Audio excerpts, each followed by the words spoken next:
J'espère que tu vas bien. Je vais pas te mentir, moi ça peut aller mieux. La semaine dernière, enfin cette semaine du coup, j'étais vraiment au fond du trou. Mentalement, physiquement, moralement, tout en fait, à tous les niveaux, j'étais vraiment dans le mal. J'avais du mal à voir de la clarté, j'étais vraiment plongé dans un truc de chaos et grâce à un livre, le livre s'appelle Anti-Chaos et grâce à ce livre, j'ai découvert 6 ingrédients qui m'ont aidé à cultiver vraiment la clarté dans des moments comme ça, dans des moments où tout s'effondre, tout est plongé dans le chaos et ça t'aide vraiment clairement à sortir du truc et à repartir sur une pente beaucoup plus ascendante. Donc c'est ce que je vais te montrer aujourd'hui. Je vais te parler des 6 remèdes pour cultiver la clarté dans des périodes où ça peut ne pas aller. Voilà. La nature a horreur du vide, c'est une phrase hyper connue d'Aristote, mais en réalité, c'est nous les êtres humains qui ne supportons pas de s'ennuyer. On ne supporte pas le vide, on ne supporte pas ne pas avoir de raison, de sens, d'objectif, alors que c'est un truc ultra important. Sabbatique, ça vient de l'hébreu sabbat, Shabbat, je crois, et qui veut dire repos. En fait, c'est lié à un concept biblique, tu vois, de savoir se reposer au bon moment. Et tu vois, on l'a adopté au niveau de la semaine. Le dimanche, un jour, on ne travaille pas. Et aussi les agriculteurs juifs. Par exemple, eux, ils font des cycles de 7 ans où pendant 7 ans, ils vont travailler et la septième année, ils vont en fait stopper toutes les activités sur les terres pour laisser la terre maturer, laisser la nature reprendre le dessus et en fait redonner vie à la nature par elle-même. Laisser son temps, laisser la nature prendre son terrain. En fait, grâce au livre que je t'ai présenté tout à l'heure, en fait, j'ai découvert que plein de créateurs, designers, artistes, etc. fonctionnaient de la même façon. En fait, il y a des périodes où les personnes vont travailler acharnément et vont couper pendant une année entière, pendant 2, 3 années entières, pendant certains mois, pendant une semaine, pendant 3, 4 jours. En fait, chacun aura sa propre échelle, mais c'est cette notion de cycle, de période où tu travailles et de période de repos. Quand tu l'appliques sur des périodes beaucoup plus longues et tu laisses le temps vraiment des idées de maturer, de toi de poser, d'arrêter de travailler, de faire en sorte d'avoir un temps de réflexion, bah c'est quelque chose de ultra profitable. Et je sais qu'il y a un designer, je vais essayer de le retrouver, le nom du designer. C'est ça le nom du designer. Il s'appelle Stéphane Sagmeister.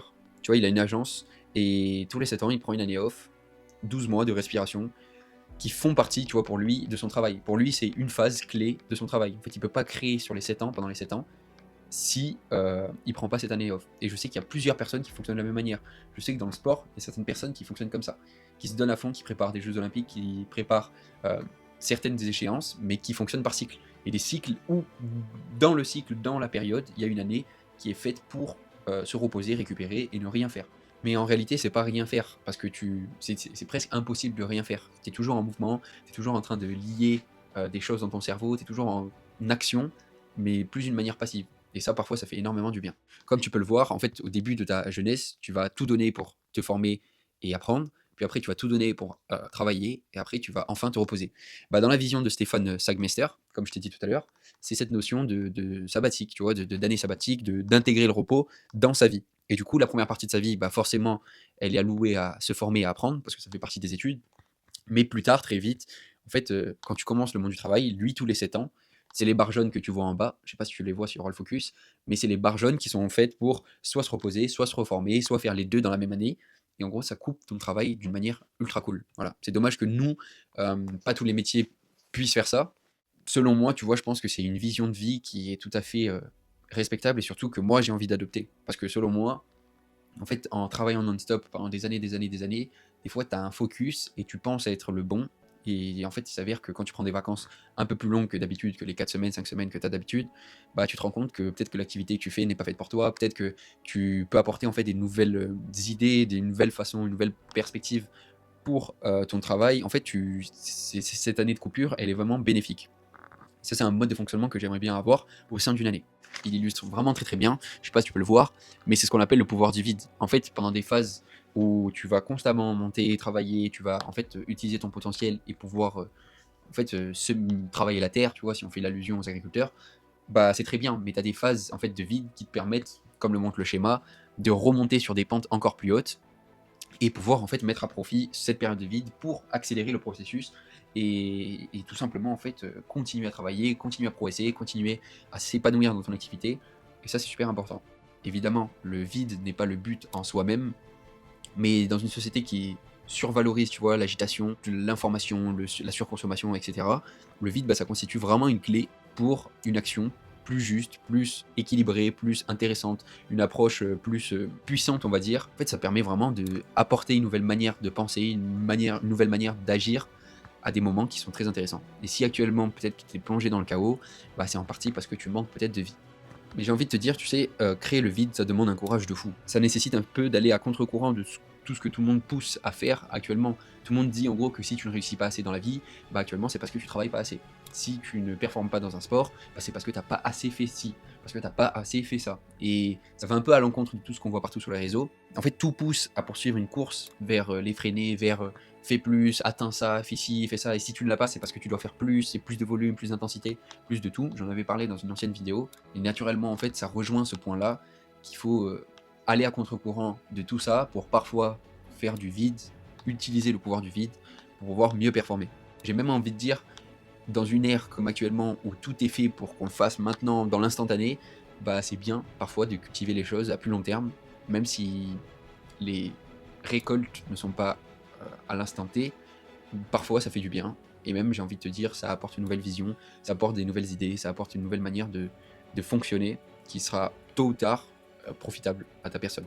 Et c'est là où tu me demandes comment mettre du vide dans sa vie tous les jours. Comment moi qui travaille au quotidien, moi qui étudie au quotidien, moi qui est en train de créer ma carrière professionnelle ou qui est en train de tout simplement débuter dans cette carrière-là ou même travailler, peut-être que tu travailles actuellement, tu as des enfants à charge, enfin bref, ça dépend de ton profil.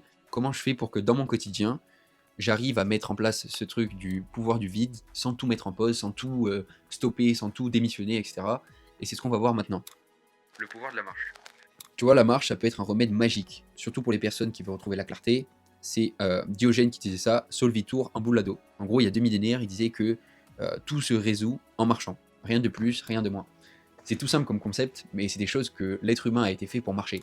Tu vois, l'être humain, depuis le début, depuis l'aube des temps, depuis toujours, en fait, il a toujours marché. Mais aujourd'hui, comme tu peux le voir, la plupart de nos tafs, bah, il y a certaines parties de la population qui sont debout et qui sont en action, mais même ceux-là, bah, elles marchent pas tant que ça.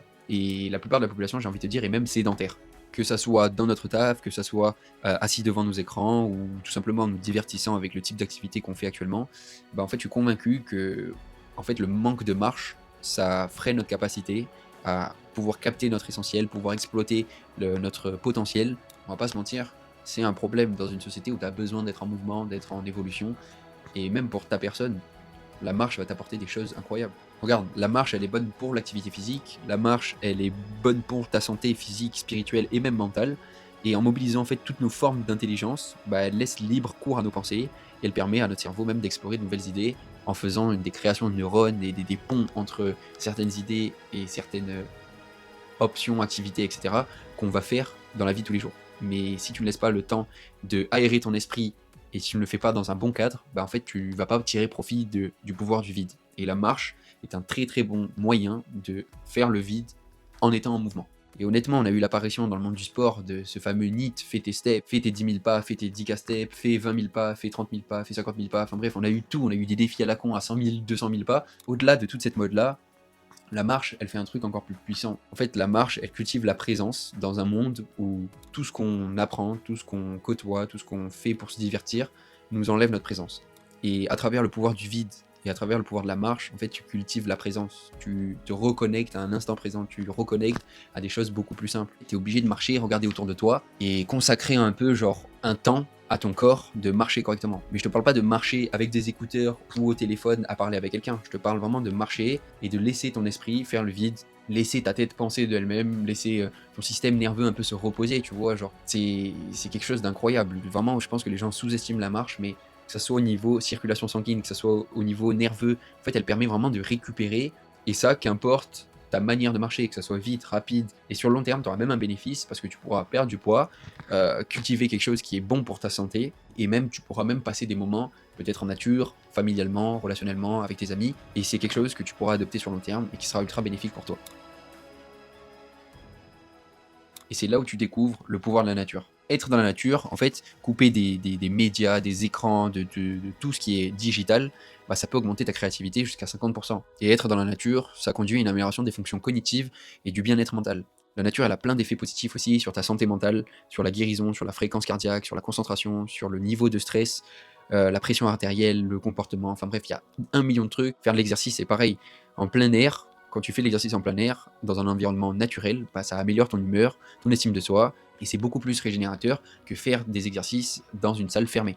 Et ça, j'en ai la preuve parce que certains de mes coachés m'ont fait la réflexion et on switch naturellement vers des entraînements en plein air parce qu'il y a ce côté, je suis dans la nature, je suis au soleil et je suis pas enfermé entre 4 murs, à avoir toujours les mêmes machines, toujours les mêmes personnes, toujours les mêmes formes, des salles de plus en plus sombres. Enfin bref, 1000 raisons de te dire d'aller dehors, t'entraîner dehors ou de bouger dehors à certains moments de ta journée.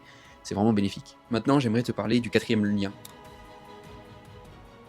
Maintenant, tu sais que être dans la nature, faire le vide, marcher, et cetera, c'est les 3 premiers remèdes, mais parfois c'est abstrait. Ça enlève pas certains problèmes qui tournent en boucle dans notre tête et un des remèdes qui m'a énormément servi et que j'ai adopté maintenant il y a peut-être, 2 ans, 3 ans, c'est celui de écrire. Écrire dans un carnet.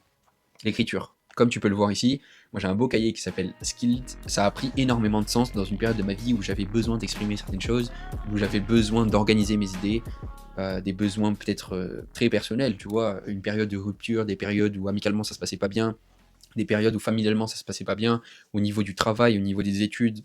Bref, j'ai pas envie de dire que ça m'a sauvé, mais ça a contribué énormément à ma façon de construire mes idées, ma façon de pouvoir gérer certaines situations, parce que j'avais la capacité de pouvoir réfléchir, poser mes idées et surtout de s'exprimer. En fait, le fait de pouvoir écrire et poser sur papier, tu contribues au fait que tout ce que tu accumules dans ta journée, que ça soit positif ou négatif, le fait de le poser, tu ne les gardes pas pour toi. Et je pense que tu connais le fameux dicton, tout ce que tu n'exprimes pas, ça s'imprime. Réellement, les choses que tu n'arrives pas à refaire ressortir et que tu gardes en toi, un jour ou l'autre, elles vont poser problème, que ce soit dans ta vie familiale, que ce soit dans ta vie personnelle, professionnelle, ou etc. Et tu vois, dans le livre que j'ai lu, Anti-Chaos, il y a une méthode qui s'appelle le journaling, c'est le fait d'écrire tous les jours, de prendre un moment dans sa journée et de se dire comment tu te sens, qu'est-ce que j'ai vécu aujourd'hui, qu'est-ce qui m'a chagriné, qu'est-ce que j'ai trouvé de positif.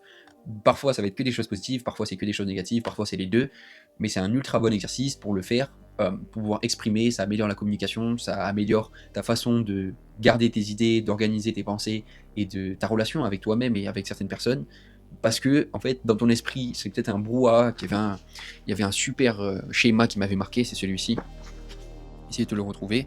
Hop, comme tu peux le voir, en fait, avant l'écriture, hop, je sais pas si tu vas voir, il y aura pas le focus. Avant l'écriture, tes idées, elles ressemblent un peu à ça. Et une fois que tu l'as posé à l'écrit, bah, tes idées sont beaucoup plus organisées. Et parfois, ça fait énormément du bien de voir la situation sous un autre œil. Et bah, l'écriture y contribue énormément. Je vais pas te mentir, c'est pas quelque chose que je fais de manière régulière. Même, je le fais pas du tout de manière régulière. Il y a des périodes où j'écris très souvent et des périodes où je n'écris pas souvent. Moi, je l'utilise plus comme un besoin d'expression, un besoin de clarifier certaines idées à un moment où je sens que ma tête sature, mais en aucun cas j'en ai fait une habitude quotidienne. Par contre, au début, quand j'ai commencé, j'ai dû passer par la phase de je fais ça quotidiennement pour pouvoir l'introduire dans certaines habitudes. Et tu vois, dans le livre, il préconise de prendre 10 à 15 minutes chaque jour, que ce soit le matin ou que ce soit le soir, pour pouvoir avoir l'esprit beaucoup plus clair et ses idées au clair, et des fois relâcher, que ce soit le positif ou le négatif, et devenir un peu plus objectif sur la situation, et en fait cultiver ce truc de je fais en sorte que mon esprit est de plus en plus clair. Une deuxième partie du conseil que j'avais lu dans le livre et qui était ultra intéressante, c'est celle de relire ses notes, relire ses histoires, relire ce qu'on a écrit, des moments à des dates précises, parce que c'est ce que lui il conseille dans le livre. Moi, en fait, si je dis que je le mets pas en pratique, j'allais dire ça, mais c'est pas le cas. En fait, je lis assez souvent mes notes sans le vouloir. Je dis sans le vouloir parce que parfois, en recherchant des idées, en notant des informations que j'ai pas pu noter ailleurs, je l'écris dans ce cahier-là. Et en fait, naturellement, je retombe sur des trucs et ça m'arrive de feuilleter et en fait de faire des connexions à des moments. Comme c'était Steve Jobs qui disait ça, il disait connecting the dots. En fait, c'est connecter les expériences entre elles pour pouvoir apprendre mieux, voir les choses d'une nouvelle manière et surtout pouvoir utiliser tes expériences du passé pour les transposer à des événements futurs ou présents.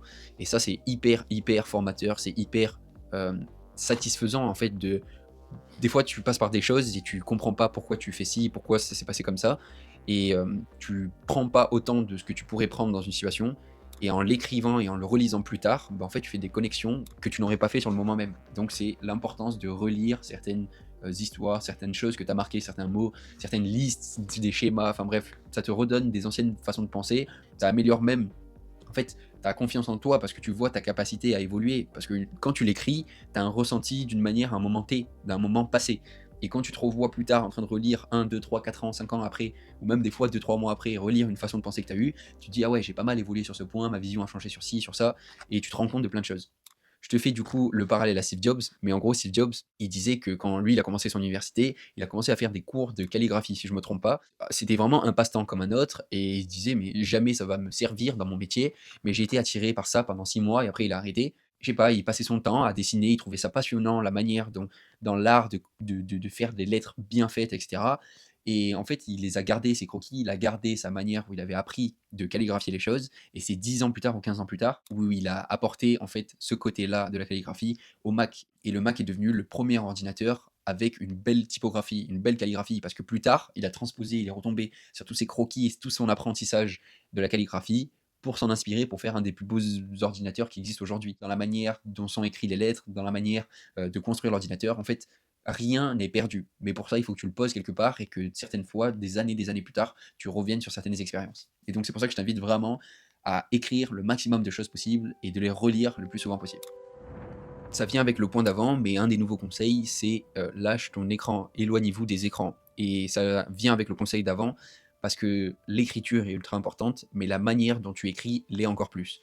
Prends du temps pour écrire sur du papier. C'est pas pour rien que je t'ai parlé du cahier, parce que c'est quelque chose qui se perd. C'est quelque chose, plus on avance dans le temps, l'écriture se perd. L'écriture se perd et l'écriture manuscrite se perd surtout. Et tu vois, nos outils numériques, c'est des outils formidables, tu vois, ils participent largement à l'innovation du monde, à pouvoir évoluer, à faire les choses de plus en plus vite, ça nous libère du temps. Donc il y a une partie qui est vraiment très intéressante dans les outils numériques, mais ça contribue aussi au chaos mental, au chaos physique, au chaos de notre société, les problèmes de relations, les problèmes de relations interpersonnelles, tu vois, donc des individus entre eux.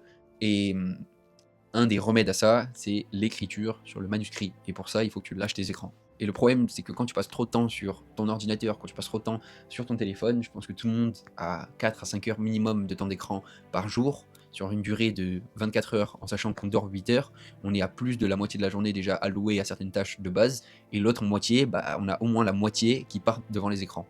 Et c'est clairement un problème. Et le problème, c'est que quand tu passes trop de temps sur ton écran, bah, tu marches moins, tu es moins à même de regarder la nature, tu es moins à même de pouvoir faire le vide, parce que comme je l'ai dit tout à l'heure, tu es tout le temps en train de t'occuper ou de te divertir, et en fait, naturellement, tu fais le contraire de tous les remèdes qui cultivent la clarté, qui cultivent ce qui te rend bien, ce qui te remet de l'ordre. Et donc, fais en sorte de lâcher ton écran, et tu verras que naturellement, tu vas juste pouvoir faire le vide mieux, marcher correctement, déstresser, mieux communiquer. En fait, tu vas appliquer tous les points d'avant parce que tu auras lâché ton téléphone. Et un des trucs que le livre disait et que j'ai hyper kiffé, c'est celui-ci, je vais te le montrer tout de suite, c'est que l'ordinateur et les téléphones sont des outils, je sais pas si tu vas le voir correctement, de productivité, alors que les outils manuscrits sont plus des outils de créativité. Donc fais en sorte d'avoir les deux. Fais en sorte d'être productif à des moments, mais d'être créatif à d'autres. Et cultiver ton écriture via ta vie, avec la méthode du journaling que je t'ai parlé avant, c'est une chose. Maintenant, de travailler sur certains points, d'avoir une relation avec le côté manuscrit à l'écrit sur un cahier ou sur une feuille, c'est une autre chose. Et ça cultive d'autres compétences et ça te permet de clarifier d'autres choses. La force du co-développement. Je pense que je vais te lire carrément la partie du livre qui parle de la force du co-développement parce que c'est un truc que moi j'ai pu, on va dire, faire l'expérience de ça sur ces dernières années, notamment de manière qualitative et pas quantitative, tu vas comprendre. Mais c'est quelque chose qui m'a aidé énormément, d'avoir des bonnes personnes au bon moment, d'avoir rencontré des personnes qui m'ont aidé aussi bien pour le pro que pour le perso. Et n'oublie pas vraiment ce côté-là. L'humain est un être social. Et c'est quoi, je vais te lire directement cette partie-là. Dans la force du co-développement, être seul face à nos pensées peut aussi nous faire tourner en rond. Depuis plusieurs années, j'expérimente la puissance du co-développement. L'idée est simple, vous réunissez toutes les personnes qui partagent les objectifs, les mêmes défis ou d'autres expériences similaires, et vous utilisez l'exigence collective pour progresser ensemble. Le simple fait d'expérimenter ces problématiques à des personnes de confiance peut faire apparaître des clés de compréhension et d'autres avantages. Bénéficier de regards extérieurs est extrêmement précieux pour voir ce que l'on n'avait pas vu, comprendre ce qu'on n'a pas compris, pointer d'éventuellement des incohérences ou faire même émerger des nouvelles solutions. Je pense que c'est assez clair. Je l'ai mal lu, hein, désolé, mais c'est dur de lire pour les autres. C'est un exercice qu'on ne fait pas depuis un bon moment. C'est qu'à l'école que tu fais ça. Et bon, bref, il n'y a pas de. Je pense que tout est dit là-dedans, mais il y a des moments où tu es vraiment bloqué dans certaines situations, où ta vie tourne en boucle, et parfois de revoir des anciens potes, parfois de être présenté à un nouvel entourage, parfois d'être débloqué socialement et de faire de nouveaux contacts au niveau professionnel. C'est pour ça qu'il y a quelque chose que j'ai extrêmement aimé, je l'avais entendu, de toute façon il en parle dans le livre, mais il en parle aussi ailleurs, je sais plus où est-ce que j'avais lu ça. Identifie tes camarades de route, c'est regarde les personnes qui veulent aller au même endroit que toi, regarde les gens qui fonctionnent de la même manière que toi, des gens qui sont sur le même chemin, dans le même bateau, ou des fois dans les mêmes situations, et proposez-leur cette idée de s'asseoir ensemble et de pouvoir discuter sur un sujet similaire, de pouvoir échanger des visions différentes, des façons de voir les choses différentes, des solutions qu'ils ont essayé de mettre en place. Tu vas voir que en co-échangeant, ça n'existe pas, mais juste en échangeant, tu vas te libérer l'esprit, tu vas apporter de nouvelles solutions. En fait, tout était dit dans ce que j'ai pu lire. Mais n'oublie pas, vraiment, l'être humain est vraiment un animal sociable. C'est un être sociable, si tu préfères. Je sais pas si tu le sais, mais co-développer, ça te permet de libérer des émotions. Et l'être humain en a besoin, que ce soit positif ou négatif, il a besoin, c'est un être sociable. Pareil, dans la chimie du cerveau, à chaque fois que l'être humain collabore avec une autre personne, positif ou négatif, ou dans un but professionnel ou pas, même ou personnel, en fait, il avance un peu plus dans sa vie, il libère chimiquement des choses, des hormones qui font que la personne se sent bien, ça donne même un sens à la vie de certaines personnes de pouvoir co-développer. Voilà, c'est dit comme ça, mais globalement, c'est avoir des contacts si c'est dans le pro, avoir des bonnes relations interpersonnelles si c'est dans le côté perso, être ouvert socialement ou être extraverti, enfin bref, tu as plein de façons de le transposer à chaque domaine de ta vie, mais co-développe, ne reste pas seul, ne reste pas dans ton prisme de vie, ne laisse pas le monde digital t'enfermer dans une pensée que la vie est faite pour être vécue seule. C'est pas le cas. Pour conclure, je t'invite à te poser deux questions qui sont hyper importantes et qui vont te permettre de cultiver la clarté et va être clairement un remède quotidiennement face au chaos que tu peux rencontrer dans certaines périodes. La première question, c'est quelles sont les pratiques que j'ai pu mettre en place et qui m'a apporté de la clarté, qui a fonctionné chez moi auparavant. Il y en a certains, ça va passer par la méditation, d'autres ça va passer par l'activité physique, d'autres par le sport du coup, d'autres par l'art, d'autres par la marche, d'autres par le co-développement. Mais le plus important, c'est identifier quelles sont ces actions qui mènent à plus de clarté, plus de choses qui marchent sur nous-mêmes. Parce que chaque individu est différente, tout marche, mais à des proportions différentes. Et la deuxième question, c'est une question du coup qui va avec la première, mais qui t'ouvre un peu plus l'esprit, c'est quelle pratique j'ai envie d'essayer. Peut-être qu'actuellement, tu es dans une phase où tu es déjà exposé à la nature, tu as l'exposition du vide, tu profites du pouvoir du vide, de la nature et de la marche, mais tu as besoin peut-être de collaborer, de co-développer plus avec certaines personnes. Peut-être que toi c'est l'inverse, peut-être que socialement tu es ok, tu as l'occasion d'échanger énormément avec certaines personnes, mais il te manque ce côté du pouvoir du vide. Peut-être que tu as tout ou peut-être que tu n'as rien, mais tu ressens le besoin et tu as envie d'essayer le pouvoir de l'écriture, la méthode que je t'ai donnée sur le journaling. Bref, peu importe ce que tu choisis, suis tes envies, suis ce que tu as envie d'essayer et regarde ce qui a marché dans le passé et fais constamment un feedback. Tu fais, tu testes pendant une période, tu vois si ça t'apporte des bénéfices ou pas et tu relis les expériences entre elles et tu vois si dans le futur ça marche. Peut-être une expérience passée n'a pas marché dans le passé, mais elle peut marcher peut-être dans le futur. D'où l'intérêt de marquer les ressentis, tu vois, dans l'écriture, des expériences que tu as pu tenter dans le passé et de les retenter plus tard dans le futur ou avoir une autre façon d'aborder les expériences que tu as pu avoir dans le passé. Bref, je vais pas m'attarder trop sur les remèdes. Je pense qu'on a fait le tour sur le vide, la marche, la nature, l'écriture, éloignez-vous des écrans ou même le co-développement. C'est les 6 remèdes que j'ai pu expérimenter et qui cette semaine se sont avérés vraiment utiles. Ces outils-là ont été des outils qui m'ont énormément aidé et qui m'aident actuellement à pas retomber dans des états aussi profonds, des états aussi loin, on va dire, de déprime, dépression, etc. Parce que j'ai ces outils-là. Quand je fais référence à la marche, à la nature, au vide, etc., je parle beaucoup d'activité physique assez souvent, mais dans mes vidéos, c'est le cas parce que c'est là où moi je suis coaché là-dedans, je coach des gens là-dedans. D'ailleurs, si tu es intéressé, j'ai un accompagnement qui aide les personnes autant au niveau de l'identité que physiquement à progresser dans leur vie. Et si tu as envie de devenir athlétique, bah, fais appel à moi, toutes les informations sont en description. Mais quand je parle d'activité physique, tu sais, je te parle de la marche, mais ça peut très bien être de l'activité physique normale. Et je sais qu'il y a pas mal de gens qui n'ont pas le temps, mais qui aimeraient changer, qui aimeraient cultiver l'activité physique pour le côté bien-être et de la santé, mais qui ne savent pas comment faire. Et surtout qui ont une vie prenante. D'ailleurs, c'est avec ça que je travaille, c'est les personnes occupées, les gens qui n'ont pas le temps à allouer pour faire 1 à 2 heures de pratique par semaine. Et du coup, je t'ai fait un e-book spécialement pour ça, pour cultiver la clarté et où j'aborde un peu les notions qu'on a vues là maintenant, mais via l'activité physique en 10 minutes par jour. En gros, tu prends 10 minutes par jour, soit tu te renforces, soit tu transpires et tu te dépenses. Tu auras une méthode, tu auras une façon de fonctionner avec des exercices, tu auras le nombre de séries qu'il faut faire, le nombre de répétitions, qui résume tout ce qu'on a vu là, mais surtout qui apporte la notion dans l'activité physique avec peu de temps, donc en 10 minutes par jour, comment tu cultives la clarté via l'activité physique. Voilà, si tu es intéressé, le lien est en description, c'est gratuit, c'est un e-book, y a pas de, je gagne rien derrière ça. Bref, voilà, si tu as envie de progresser à ce niveau-là, si tu as envie de cultiver quelque chose, tu as besoin d'habitude, tu as besoin d'une structure, tu as cet e-book-là qui est gratuit. Si tu as besoin d'un accompagnement, d'une structure, d'un appui humain, bah, je suis là pour ça. J'ai pu aider, comme tu as pu le voir dans la vidéo, certaines personnes à passer par là. et à pouvoir avoir des physiques beaucoup plus athlétiques et être bien et aligné dans sa tête. J'ai pu aider des gens à être beaucoup plus alignés à ce niveau-là. Donc voilà, toutes les informations seront en description. L'e-book est en description, il est gratuit, profites-en. Sur ce, c'était Gab, on se voit la semaine prochaine, à bientôt.